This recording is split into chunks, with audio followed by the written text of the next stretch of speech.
दक्ष यज्ञ विध्वंस। जन्मेजय ने पूछा, वैशंपायन जी, व्यवस्थित मनवंतर में प्रचेता के पुत्र प्रजापति दक्ष का अश्वमेध यज्ञ किस प्रकार नष्ट हुआ था? सुना है पार्वती देवी को दुखित जानकर भगवान शंकर दक्ष पर कुपित हो गए थे। फिर उन्हें प्रसन्न करके दक्ष ने किस तरह अपना यज्ञ पूर्ण किया, मैं इस प्रसंग को जानना चाहता हूँ। आप ठीक ठीक बताने की कृपा करें। वैशंपायन जी ने कहा, राज, पुराने समय की बात है। हिमालय के पास गंगा द्वार में जहाँ ऋषि और सिद्धों का निवास था, प्रजापति दक्ष ने अपना यज्ञ आरंभ किया। नाना प्रकार के वृक्ष और लताएं उस स्थान की शोभा बढ़ा रही थीं। धर्मात्माओं में श्रेष्ठ दक्ष वहां ऋषियों की मंडली से घिरे हुए बैठे थे। उस समय पृथ्वी, अंतरिक्ष और स्वर्ग में रहने वाले मनुष्य तथा देवता आदि हाथ जोड़कर उनकी सेवा में उपस्थित हुए। दानव, पिशाच, सर्प, राक्षस, हाहा, हो, तुम्भरो, विश्वावसु तथा विश्वसेन आदि गंधर्व, संपूर्ण अप्सराएं, आदित्य, वसु, रुद्र, साध्य और मरुदगणों के साथ इंद्र आदि देवता यज्ञ में भाग लेने के लिए पधारे थे। सोमपा, अज्जपा आदि पितर, ऋषि तथा ब्रह्मा जी का भी शुभ आगमन हुआ था। इन सबके अतिरिक्त जरायुज, अंडज, स्वेदज और उद्भिज चारों प्रकार के जीव वहां आमंत्रित हुए थे। देवता लोग अपनी स्त्रियों के साथ विमान पर बैठकर आते समय प्रज्वलित अग्नि के समान शोभा पा रहे थे। महामुनि दधीची भी वहां मौजूद थे। उन्होंने देखा, देवता और दानव आदि का समाज तो खूब जुटा हुआ है, परंतु भगवान शंकर दिखाई नहीं देते। जान पड़ता है उनका आवाहन नहीं किया गया।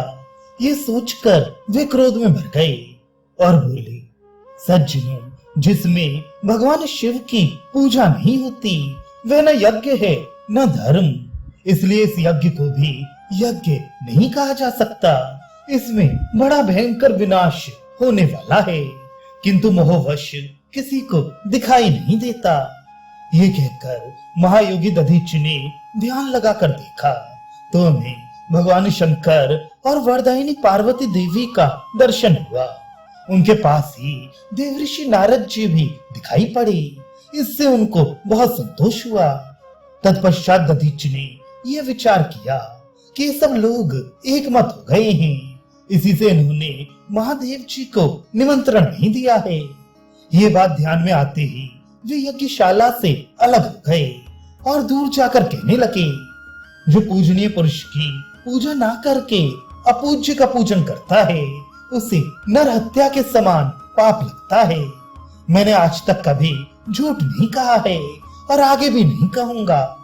इतने देवता तथा ऋषियों के बीच मैं सच्ची बात बता रहा हूँ। भगवान शंकर संपूर्ण जगत की सृष्टि करने वाले, समस्त जीवों के रक्षक तथा सबके स्वामी हैं। तुम सब लोग देखना, वे इस यज्ञ में अगर भोक्ता के रूप में उपस्थित होंगे। मैं जानता हूँ सबकी सलाह से ही उन्हें आमंत्रित नहीं किया गया है, किंतु मेरी समझ में भगवान शंकर से बढ़कर कोई भी देवता नहीं है। यदि ये सत्य है तो दक्ष के इस विशाल यज्ञ का विध्वंस हो जाएगा। दक्ष ने कहा, महर्षि देखिए, विधि पूर्वक मंत्र से पवित्र की हुई यह हवि स्वर्ण के पात्र में रखी है। इसे मैं भगवान विष्णु को अर्पण करूंगा, जिनकी कहीं भी समता नहीं है। वे ही प्रभु समर्थ, विभु, व्यापक और आह्वनीय यज्ञ भाग समर्पण करने योग्य हैं। दूसरी ओर कैलाश पर पार्वती देवी बहुत उदास होकर भगवान शंकर से कह रही थी, मैं कौन सा दान, व्रत या तप करूं जिसके प्रभाव से मेरे पतिदेव को यज्ञ का आधा या तिहाई भाग अवश्य प्राप्त हो। क्षोभ में भरकर इस प्रकार बोलती हुई पत्नी की बात सुनकर भगवान शंकर ने प्रसन्न होकर कहा, देवी, मैं संपूर्ण यज्ञों का ईश्वर हूँ। मेरे विषय में कैसी बात कहनी चाहिए यह तुम नहीं जानती। जिनका चित्त एकाग्र नहीं है, जो असाधु पुरुष हैं, उन्हें मेरे स्वरूप का ज्ञान नहीं होता। इस समय इंद्र आदि देवताओं के साथ ही तीनों लोग मोह में पड़े हुए हैं। यज्ञ में प्रस्तोता लोग मेरी ही स्तुति करते हैं। सामगान करने वाले ब्राह्मण रतंतर आसाम के रूप में मेरी ही महिमा का गायन करते हैं। वेद वेदता पुरुष मेरा ही यजन करते और ऋतुज लोग मुझे ही यज्ञ में भाग देते हैं। देवेश्वरी, ये सब मैं अपनी प्रशंसा के लिए नहीं कहता। देखो, जिसके कारण तुम्हें दुख हुआ है, उस यज्ञ को नष्ट करने के लिए एक वीर पुरुष को उत्पन्न कर रहा हूँ। प्राणों से भी अधिक प्यारी उमा से ऐसी बात कहकर भगवान महेश्वर ने अपने मुख से एक भयंकर भूत प्रकट किया, जिसको देखते ही रोंगटे खड़े हो जाते थे। फिर उन्होंने उसे आज्ञा दी कि दक्ष का यज्ञ नष्ट कर दो। उस सिंह के तुल्य पराक्रमी पुरुष ने पार्वती जी का कोप शांत करने के लिए खेली खेल में प्रजापति के यज्ञ का विध्वंस कर डाला। उस समय भवानी के क्रोध से प्रकट हुई भयंकर आकार वाली महाकाली ने भी सेवकों सहित उसका साथ दिया था। उस पुरुष का नाम था वीरभद्र। उसका शौर्य, बल और रूप भगवान शंकर के ही समान था। क्रोध का तो वह मूर्तिमान स्वरूप ही था। उसके बल, वीर और पराक्रम की कोई सीमा नहीं थी। जब उसे यज्ञ विध्वंस करने की आज्ञा मिली, उस समय उसने सबसे पहले भगवान शंकर को प्रणाम किया। उसके बाद अपने शरीर के रोम रोम से रोम्य नामक गण प्रकट किए, जो रुद्र के समान भयंकर, शक्तिशाली और पराक्रमी थे। वे महाकाय वीरगण सैकड़ों और हजारों की कई टोलियां बनाकर बड़ी तेजी के साथ यज्ञ विध्वंस करने के लिए टूट पड़ी। उस समय उनकी किलकारियों से आसमान गूंजने लगा।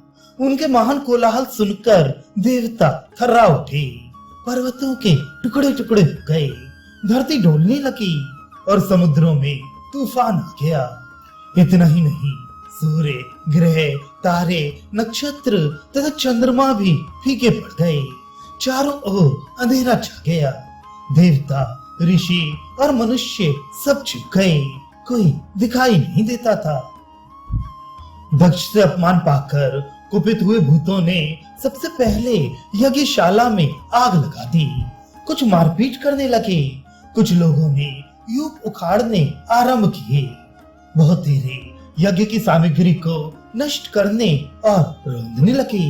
कोई दौड़ लगाते, कोई बर्तन फोड़ते और कोई आभूषणों को तोड़कर फेंक रहे थे। सारा सामान इधर उधर बिखर गया। उस यज्ञ भूमि में जहां तहां दिव्य अन्न, पान और भक्ष्य भोज्य की ढेरी पर्वतों की भांति दिखाई देती थी। दूध की नदियां बहती थीं। घी और खीर मानो उस नदी की कीचड़ थे। खांड और शक्कर बालू की तरह बिछे हुए थे। इनके सिवा और भी बहुत से खाने पीने योग्य पदार्थों का संग्रह किया गया था। उन सबको कालाग्नि के समान भयंकर रुद्र गण अपने तरह तरह के मुखों द्वारा खाते, पीते, लूटते और फेंकते थे। देवताओं को डराते और उद्विग्न करते हुए वे भांति भांति के खिलवाड़ करते थे। इस प्रकार भयानक कर्म करने वाले वीरभद्र ने उस यज्ञ को सब ओर से नष्ट कर डाला। तत्पश्चात समस्त प्राणियों को डराने वाली भयंकर गर्जना की। उस समय ब्रह्मा आदि देवताओं तथा प्रजापति दक्ष ने हाथ जोड़कर पूछा, आप कौन हैं? वीरभद्र बोला, हम दोनों शिव और पार्वती नहीं हैं। मेरा नाम है वीरभद्र। मैं भगवान रुद्र के कोप से प्रकट हुआ हूँ तथा ये भद्रकाली है। भगवती उमा के क्रोध से इसका प्रादुर्भाव हुआ है। देवाधिदेव शंकर की आज्ञा से हम दोनों इस यज्ञ का नाश करने के लिए यहाँ आए थे। विप्रवर, तुम उमानाथ भगवान शिव की शरण लो, क्योंकि उनका क्रोध भी दूसरों के वरदान से अच्छा है। वीरभद्र की बात सुनकर धर्मात्माओं में श्रेष्ठ दक्ष ने भगवान शिव के उद्देश्य से प्रणाम करके उनकी इस प्रकार स्तुति की, जो संपूर्ण जगत के शासक, पालक, महान आत्मा नित्य अविकारी एवं सनातन देवता हैं। उन महादेव जी की आज मैं शरण लेता हूँ। दक्ष के इतना कहते ही हजारों सूर्यों के समान तेज धारण किए देव देवीश्वर भगवान शिव सहसा अग्नि कुंड से प्रकट हुए और हंसकर बोले, ब्रह्म बताओ मैं तुम्हारा कौन सा प्रिय कार्य करूं। उस समय देवगुरु बृहस्पति ने वेद का मखाध्याय पढ़कर भगवान की स्तुति की। तत्पश्चात प्रजापति दक्ष दोनों नेत्रों से आंसुओं की धारा बहाते हुए भय और शंका से सहमे हुए से बोले, भगवान यदि आप प्रसन्न हो और मुझे अपना प्रिय भक्त एवं दया का पात्र समझकर वर देना चाहते हो तो मैंने बहुत दिनों से परिश्रम करके जो यज्ञ की सामग्री जुटाई थी उसमें से बहुत कुछ आपके गणों द्वारा खा पी कर नष्ट भ्रष्ट किया जा चुका है। वह सब व्यर्थ न जाए, उसके द्वारा इस यज्ञ की पूर्ति हो जाए, यही कृपा कीजिए। भगवान ने तथा स्तु कहकर दक्ष की प्रार्थना स्वीकार कर ली।